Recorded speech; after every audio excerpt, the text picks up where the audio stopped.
नमस्ते दोस्तों। मेरी दिन की शुरुआत होती है एक्सरसाइज से। हम लोग अभी भुवनेश्वर में हैं।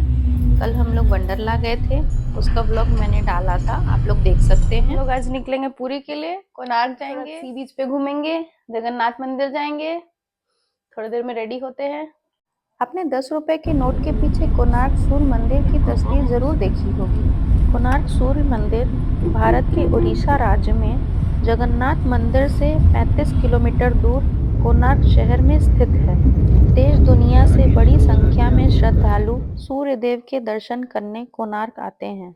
कोणार्क मंदिर को वर्ष 1984 में यूनेस्को द्वारा विश्व धरोहर स्थल के रूप में मान्यता दी गई थी। इस मंदिर के इतिहास की बात करें तो पुराणों के अनुसार भगवान श्री कृष्ण के पुत्र सांब ने एक बार नारद मुनि के साथ दुर्व्यवहार किया था, जिससे नारद जी क्रोधित हो गए और श्राप दे दिए।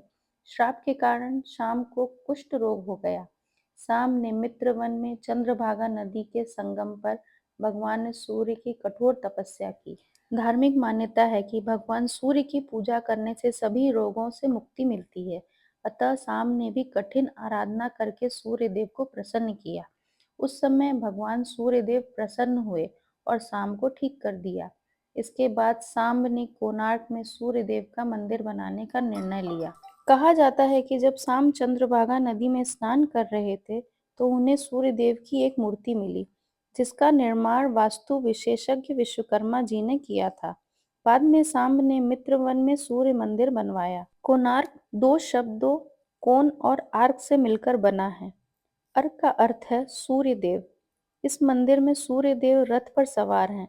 यह मंदिर पूर्व दिशा की ओर इस प्रकार बनाया गया है कि सूर्य की पहली किरण मंदिर में प्रवेश द्वार पर पड़ती है। इस मंदिर की संरचना रथ के आकार की है। यह मंदिर बलुआ पत्थर और ग्रेनाइट से बना है। इस रथ में 12 जोड़ी पहिए लगे हुए हैं। साथ ही इस रथ को 7 घोड़े खींचते नजर आ रहे हैं। ये 7 घोड़े 7 दिनों के प्रतीक हैं।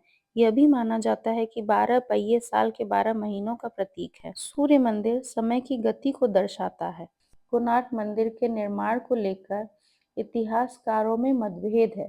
कई विशेषज्ञों का कहना है कि कोणार्क मंदिर का निर्माण गंग वंश के शासक राजा नरसिंह देव ने करवाया था। सदाशिव सेवा संतराई महापात्रा अपने सहयोगी विशु महाराणा के साथ मंदिर का प्रतिरूप बनाते हैं और नरसिंह देव राजा के सम्मुख प्रस्तुत करते हैं। राजा यह देखकर अभिभूत हो जाते हैं और निर्माण कार्य आरंभ करने का आदेश देते हैं। 1200 कारीगरों ने मिलकर 12 साल में भव्य मंदिर का निर्माण किया, पर लाख कोशिशों के बाद भी उस विशाल मंदिर के गुंबद पर कलश स्थापित नहीं हो पा रहा था, जो किसी चुंबकीय पदार्थ से बना था। वहीं दूसरी जगह नरसिंह देव ने आदेश दिया कि कल तक अगर मंदिर में कलश स्थापित नहीं हुआ तो सभी कारीगरों के सर धड़ से अलग कर दिए जाएंगे। मुख्य शिल्पीकार विशु महाराणा का एक बेटा था, जिसका नाम धर्मपद था। धर्मा अपने पिता के परेशानी का कारण पूछता है। वह अपने पिता की आज्ञा से मंदिर पर चढ़कर कलश स्थापित कर देता है। कलश स्थापित होते ही सूर्य देव की भव्य प्रतिमा चुंबक के प्रभाव से हवा में झूलने लगती है।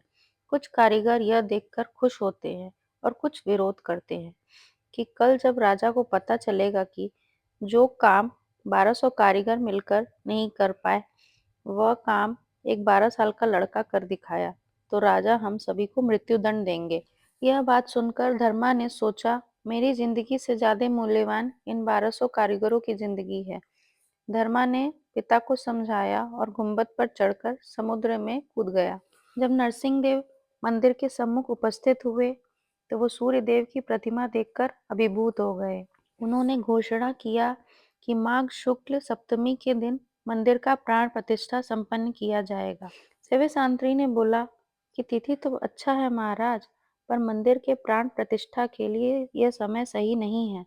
पर राजा नरसिंह देव अपने जिद में अड़े रहे और निर्धारित तिथि पे मंदिर का प्राण प्रतिष्ठा संपन्न हुआ। उसके बाद वहां कुछ रहस्यमयी घटना होने लगी। मंदिर में लगे विशाल शेर की मूर्ति नीचे गिर गई।